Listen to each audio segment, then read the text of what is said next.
Hi guys, and welcome back to the channel at VAG Technic. We are currently at customer car. I was going home to pick up something. I'm actually test driving a vehicle. This is a Skoda Kodiaq, and the customer booked the car in for Mechatronic repair. So we received refurb Mechatronic. It was fitted. We put oil in there and everything. So currently what we have to do is go back to the workshop because we've got more things to do and stuff, and I'll show you meanwhile what's new with the R8, what's new around the workshop and stuff, and in general what's going on. So this video will be more as a blah blah blah blee blee blue blue, nothing special, but there will be some very destructive footage in this video, so stay tuned if you're interested. If not, go and switch to Love Island. So we are still test driving this Kodiaq, and currently no faults. So this customer actually booked the car in with us that we should be only removing the Mechatronic, and he will be sending it somewhere. Once the Mechatronic was removed, I did tell them like, look man, the Mechatronic is out, you can come down, take it, send it, whatever you need to do. He did mention like, I don't have really time to come down and be sorting this sort of stuff, can you get it sorted?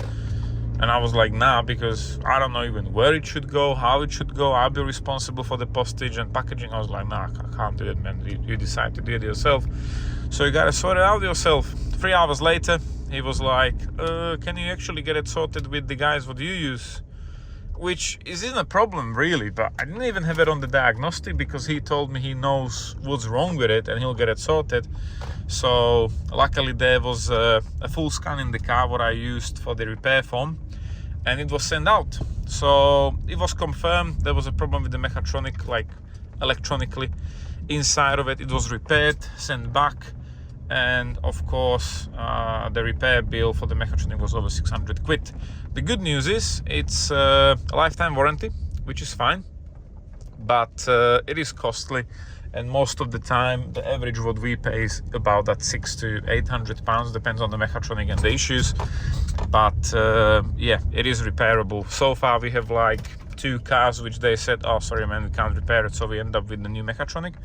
We can actually supply most of the problems what we have were the dry clutch Mechatronics, the 7-speed ones, and we can supply those Mechatronics brand new from Volkswagen for about 1780 pounds, which is quite expensive, but if you have no choice, probably that's the only option. So if the customer gonna be happy, I don't know, because with over 2 hours of labor and oil, which currently guys, DSG oil in the UK 1 litre from TPS is 37 pounds. That is absolutely stupid mental money. So the customer wanna save a bit of money, so we get like aftermarket DSG oil. Don't know, his decision, but we still use the genuine filter and all ring and plug and stuff. So yeah, but yeah, I mean the car is running all right, it's shifting, went to the temperature, everything seems to be cool. I want to put it on the run one more time to check it, and currently we have like DSG weeks, because we do have Attica, which is for a DSG as well, and we also have another few cars, dry clutch and wet clutch, which is actually with some kind of issues with the speed sensors and stuff. So yeah, I mean, we can repair them. Well, we don't repair them, we only remove them and send them for repair. But basically, so far, happy they put lifetime warranty on them. It happened only once and they sort it out for free. Of course, you gotta pay our labor and stuff, but on the end of the day, a lifetime warranty, I think that sounds good. So yeah, right, we'll be at the garage soon, so get ready for the destructive parts what will be in this video.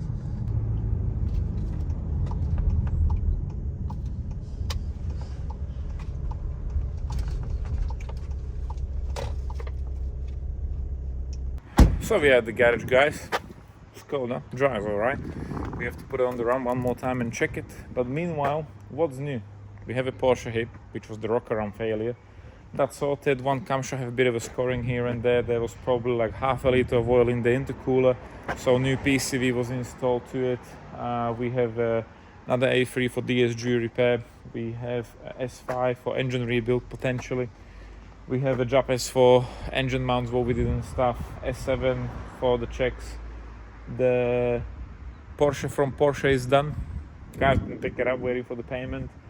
TT 2 liter for a top end rebuild, and RS4 shock absorber. All 4 DRC shocks will be replaced. That is the first customer of a VAG history who wanted 4 new DRC shocks. Blown away.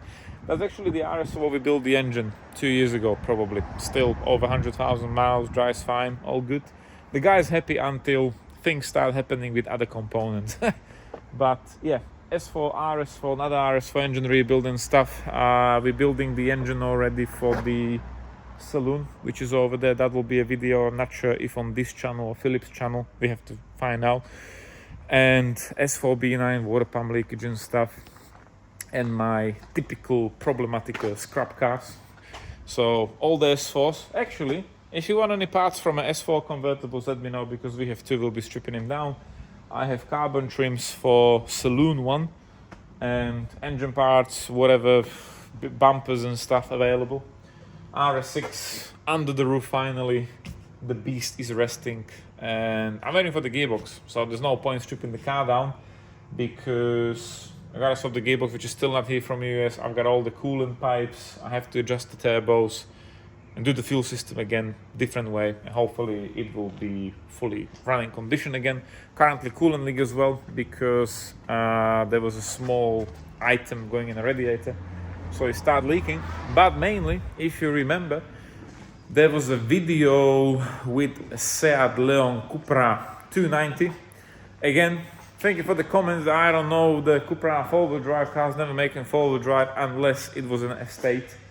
So yeah, we already carry out the job. So if you remember, the cylinder head had a crack, and still have a crack. I'm not sure if you'll be able to see it, but the one is right here.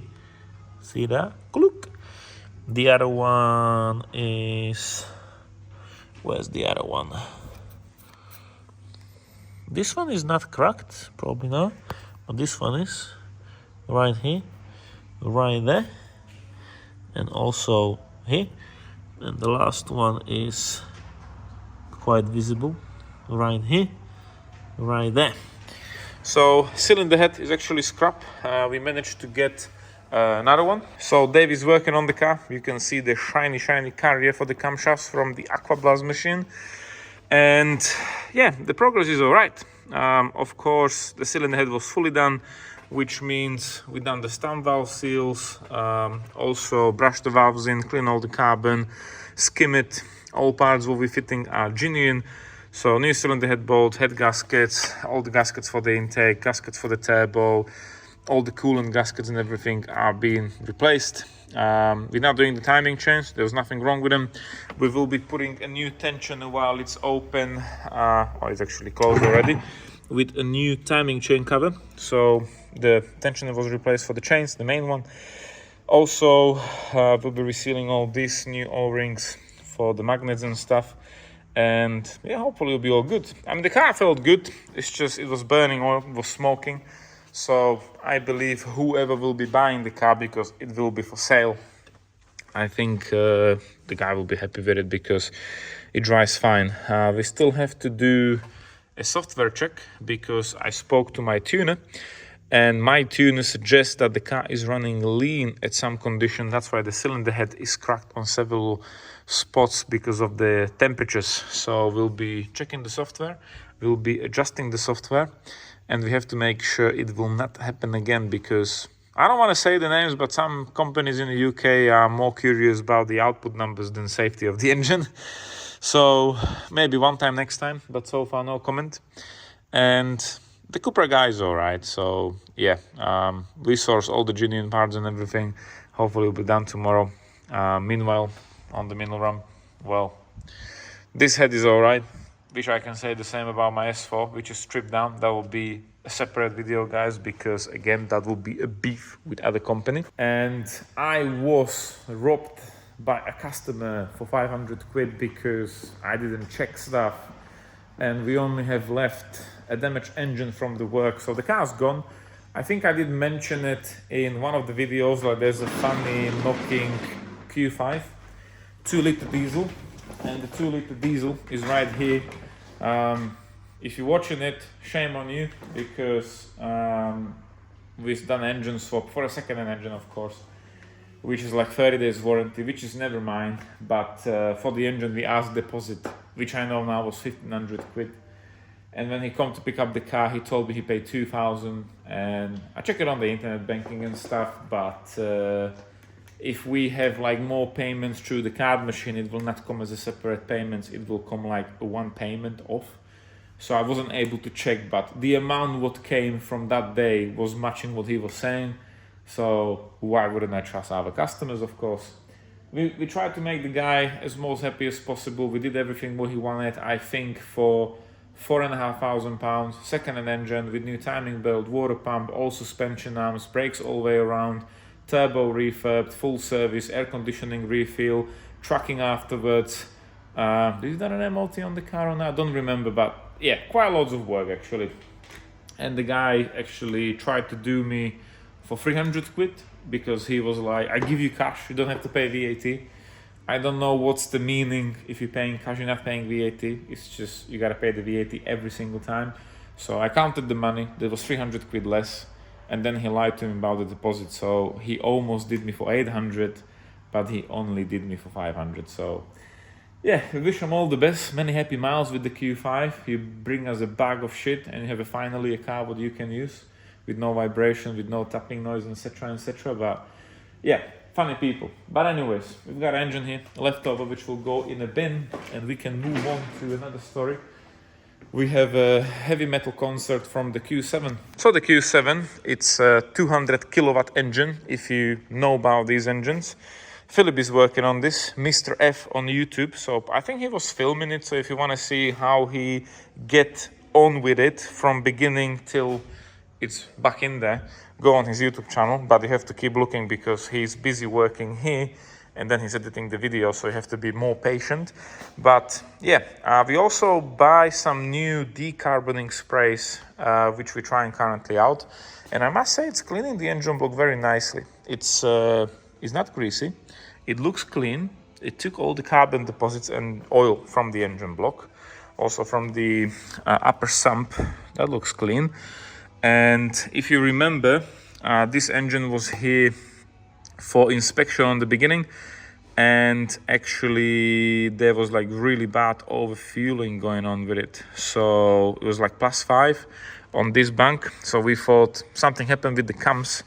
We didn't knew that time, so we give a quotation to the gentleman, like the cheapest repair ever, for 7,800, I think. Then we start stripping it down, and unfortunately we find out we have to drop the sump, we have to replace the oil pump, the turbo's going for refurbishment, the middle was leaking, the head gasket were leaking, and loads of other small things. So it went to probably like £12,000, unfortunately, but it will be sorted. So yeah, get a diesel, they say, it will be fun. But the reason, still loads of leftovers, why the engine failed is that the camshaft didn't visit the dentist on a regular basis, and a few tooths fell out. Common fault, mainly on the 200 kilowatt, 210 kilowatt engines, really the TDIs. This is probably like a 17 plate car. So yeah, we don't do too many of them because the price, the camshafts right now are cheaper what they used to be, but it's still mental money if you have to get everything new for them.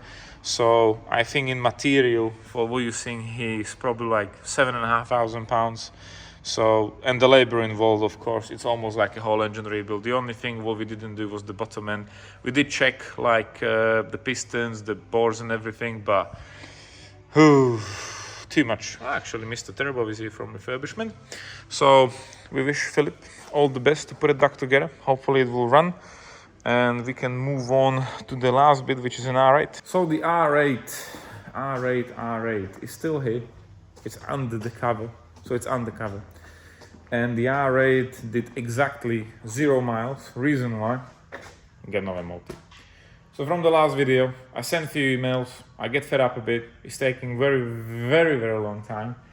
The communication is on very poor level, and the worst part was I didn't receive the money what we agree on. So I had excuse until it get to the point where I show you.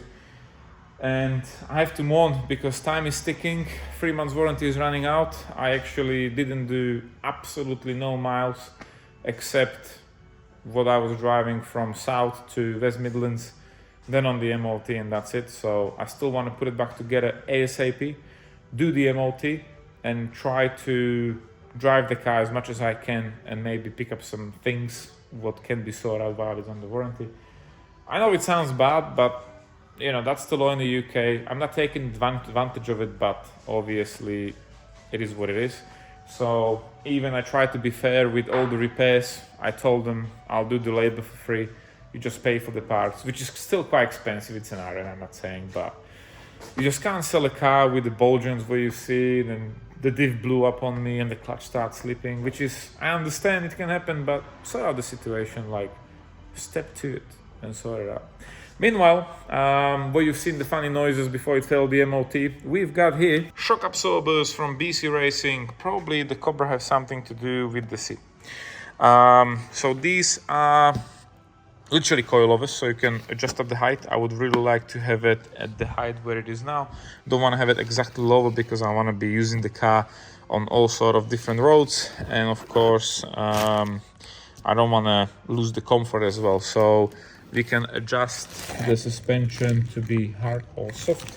We have to find out which settings will be the ideal one, and of course it can't be adjusted like with the button. You always have to get physically here and turn the knob to set it up. But yeah, they look cool, they look good. Also, I want to thanks to everyone in the R8 owners group. Very good people, very lovely people. And somebody told me I can get the suspension arms actually refurbed. So my plan is, the car gonna be on the run for 2 weeks, but everything what needs doing on the rear suspension, yeah, the ball joints and bushings and everything, I have to send it to Slovenia and I can sort it out. So yeah, but we have to wait because let's go to the office. I want to show you the progress with the guys who sold me the car, what happened, how it happened, and what we're gonna do next. So we are in the office, guys, and first of all, this is not a video to make a bad name of a company or anything like that. I'm just filming the stuff as it is, doing like I would do it anyways. So this is a bit of a like just story of my life. Not even complaining, because what I'm dealing right now with the R8, that's happening in this workshop daily, that people just brought the car and they were like, oh, just, you know, buy the car now, and I'm hearing some noises, I have some engine lights and stuff.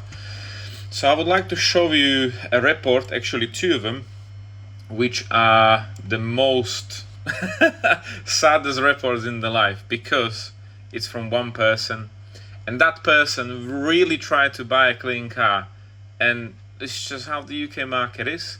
And I explain you why I think the UK market is like that, because it's actually sad, you know. You're going to the dealers that you want to have a car which is in good condition, and of course you have a warranty by the law, and they offer you a warranty companies after the sale, which is the biggest scam ever. I'm not saying all of them, but 95% will not pay you what you should be paid for the repair, or they will not agree for the repair and they will not pay you out for the whole repair as it should be. Reason why? Because the terms and conditions are done always the way, like you need to be a technical engineer to explain people in the office who never seen an engine apart why it failed.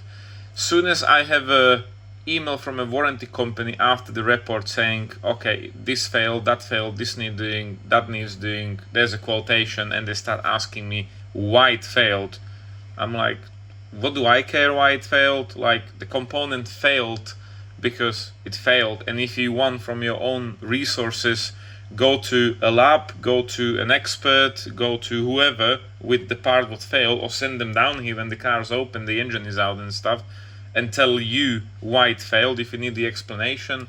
Like, soon as you will tell them a rocker arm failed, they're like, why? I'll tell them it's a manufacturer issue. Oh, so you gotta go to Audi because it's a manufacturer issue. If you will tell them a camshaft adjuster failed internally because it failed, the plastic broken, oh, that's wear and tear, because it's just normal, it happens. So the warranty company really don't cover too much. So I think the first 3 months are really crucial for everyone who's buying a car, because on the end of the day, you have two options. Option number one, if it's really bad, and I'll show you a report which was a really bad one, you can return the car and get a refund. Of course, if you have a terms and conditions with the dealers, there's no such things when you sign a contract with the dealer is above the law.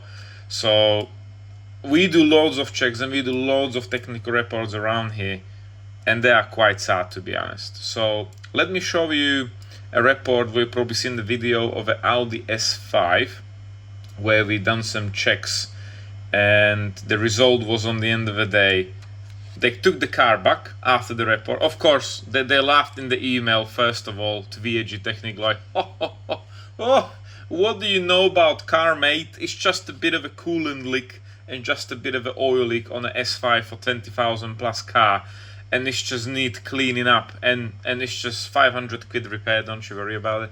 So people like this who know absolutely nothing about cars except where to fill up the V5 for a new owner, you shouldn't be selling car, guys. Like, it's just, you're wasting everybody's time, and then you look like absolute like waste of time for everyone to try to rip them off. So let's start with the report with the cup. So this is the oil filler cup. You can see it's obviously mixing coolant with oil, so I believe the oil cooler was busted. If you're gonna go lower, this is internals, that don't look too good. If you're gonna go lower, you can see it's leaking in the middle of the V. If you're gonna go lower, you can see it's leaking everywhere around here. Look at the oil, guys. And this car was checked and MOT before sale. So this is what we're dealing with daily with all these cars which were sold for top shelf money. Of course, leaking from the oil cooler to the block. Then of course you can see the oil around the gearbox here. And then of course you can see the crack bushings. The bushings is like, if it's not completely ripped, it's not a MOT failure, but it should be unleased advisory. And if you don't advise this, like, fuck you, don't even sell the cars, like, completely rip off, you know. This is the other side, and that's the end of the report. So yeah, I mean, he was advised to do the oil cooler because it was mixing and stuff. Of course, all the oil leaks, somebody tried to do the rocker arms, but they only done one side, and the amount of work what they did was so shit that it was leaking like literally everywhere. So they took the car back, they tried to do a repair, and then the owner of the S5, after they done the repair, come again to us to check it, and it was exactly the same condition.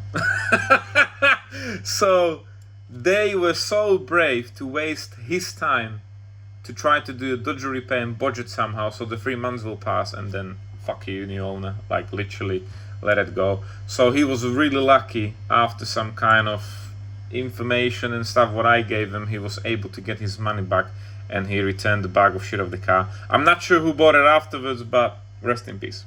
So afterwards, the same guy bought a car again, but this time an RS5. He was asking me about some stuff before he bought it, and you know, like from an advert, everybody showing you a shampoo car in a showroom, nobody will put it on the ramp and show you a pictures of an oil leak and fucked up bushes. So you gotta be careful, but he was careful because he purchased the car and straight away he come to us. Meanwhile, the engine light came on and stuff, and again, his story started repeating himself. So this was an RS5 with a 12 months MOT, again, cracked bush. Well, what can you do? The other one, it's even worse. You can see it's literally blown from here. And these are like hydro mounts, so it's already started leaking.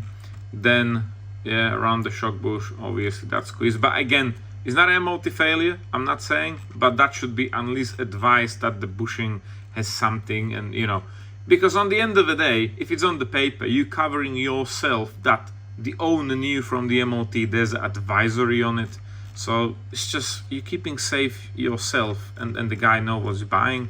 So I don't know why fucking people try to do 12 months MOT with no advisory. And as soon as we took the cover off, oil leak. So unfortunately the oil leak this time was coming between the silicon, between the upper and lower sump, which is an engine out job. This is, what's this, some kind of, oh, coolant in the vacuum. So he have a boost regulation issue, we unplugged the vacuum, the water pump failed, the vacuum's like full of coolant. And this is another picture, you can see the dry coolant in the vacuum line in there. fault codes.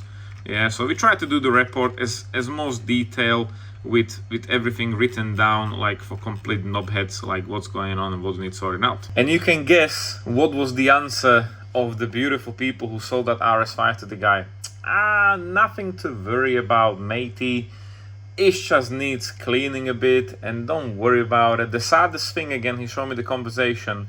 They had the car on the run before they sold it. Why they didn't unleash clean it?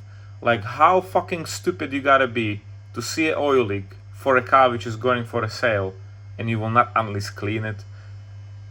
Like, I don't understand it, yeah, but you know, we live in the UK, it's a wonderland, and obviously that's why UK is on the island, because this in Europe, your company gonna be shut down in a matter of months, because you're gonna have so many courts going on for like trading standard stuff. It's just unbelievable. And let me get to the point why this is happening. I personally think that most of the people who sell in the cars don't even have a ramp to put it on. First problem. Second problem, if they're gonna take it to a Kazi or some kind of a local guy who never seen an RS5 on a ramp before, and they just seen some kind of a poster plug it on the wall and stuff, they have no idea what they're looking at, and they will not tell you honestly like what's going on with it. So in my opinion is, if someone as a dealership is buying a car of a private guy, why don't they check it before they actually buy it? On the end of the day, it's their reputation on the table that they will resell a bag of shit like that. And I am a bit of a fed up, and that's why I bought a Jap import all-road, and that's the car what I'm probably gonna keep forever because it's so clean. I'm gonna maintain it clean, I take care of it. If I'll have the opportunity to buy a Jap import R8, I will definitely go for one, but unfortunately they have none for sale.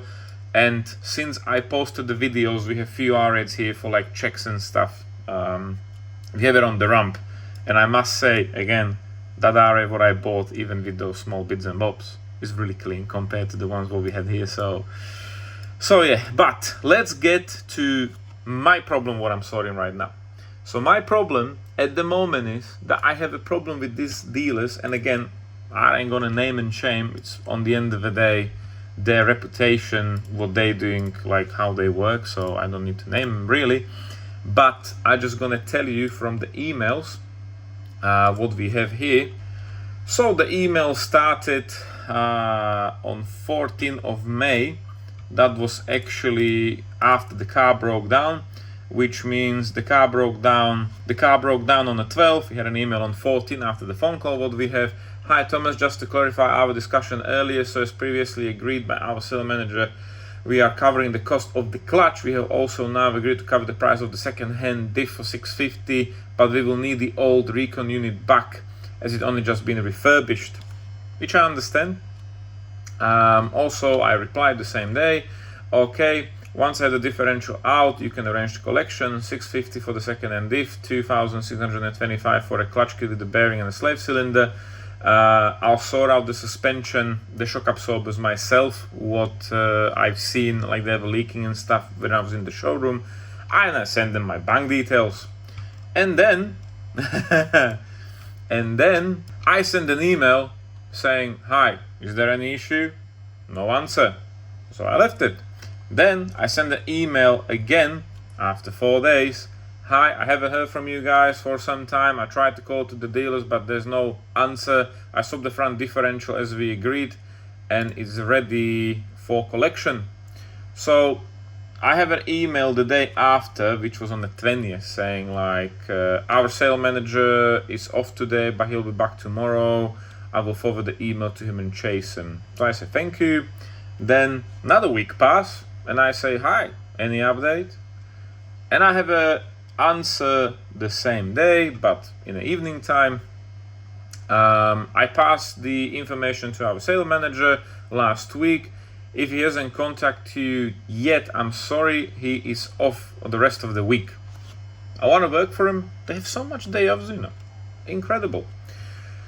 And of course then I answer back to him, that's very nice, but it's been 2 weeks and I didn't receive any money or any collection there for the differential. So I did mention to him, of course, that because the car meant to have 12 months MOT, I didn't take it for an MOT. I took it for MOT. It failed the MOT on the ball joints. So on the end of the day, if it's an MOT failure, that car was sold to me with existing fault, which shouldn't be a rough-worthy thing. And I'm not talking about the bushings, because when it comes to MOT regulation, the bushings are like advisory unless it's really broken, like the rubber around the pin and there's like excessive movement. But the ball joints is a different thing. So yeah, but I have none of information from them saying like, oh well, the car failed MOT. That's a bit of a disturbing. I also send them the piece of paper where you've seen that everything was checked, everything is fine, no problem. Of course, I also put the picture there of the tracking, which is slightly out on the front, which means that we'll need doing as well. But on the MOT, it was only advisory. So whatever failed, I would like to get it replaced and pay the material by them. I'll do the labor and I'll sort out the front material and labor myself. However, 1 month down and I have no answer, I have no money, and unfortunately I have absolutely no other option than go to a website which is called a small claim money court and open a claims against them. It's probably the last step, because they didn't offer me to return the vehicle. They didn't offer me any other compensation than for the differential and the clutch, and I'm still doing the labor. So I think we are in that stuff 50-50. I understand that their point of view is they have to look on their interest, that they don't want to lose more money, and I'm looking on my side of my interest, that I ain't gonna pay for something which was sold to me with a fault.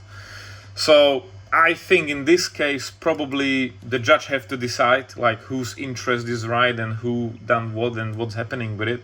But I personally think for a dealership like that, which have like too many cars in stock, to sort out what we have a deal on a month ago, didn't pass me the money over. It's like a bit of a funny, but it is what it is. Obviously, I will try to handle the situation the best possible way, but yeah, so far 1 month down and no answer, no money. So currently I am opening an application for a small claim money court. I did have a quotation from one unnamed company called R8 Performance. So I sent them an email with the MOT report and stuff, like, what do you guys think? They told me, yeah, well, the clutch replacement, I think they quoted me was £5,000 labor material or something like that. Plus, the rear suspension was 2,000, front suspension was 2,000, and I also put the claim for the recoveries and everything. So total, the claim amount is 10,890, and that's without the fees. I did try to sort it out, couldn't sort it out, so currently there is a claim. We'll see how they will respond, and they obviously have 30 days to respond.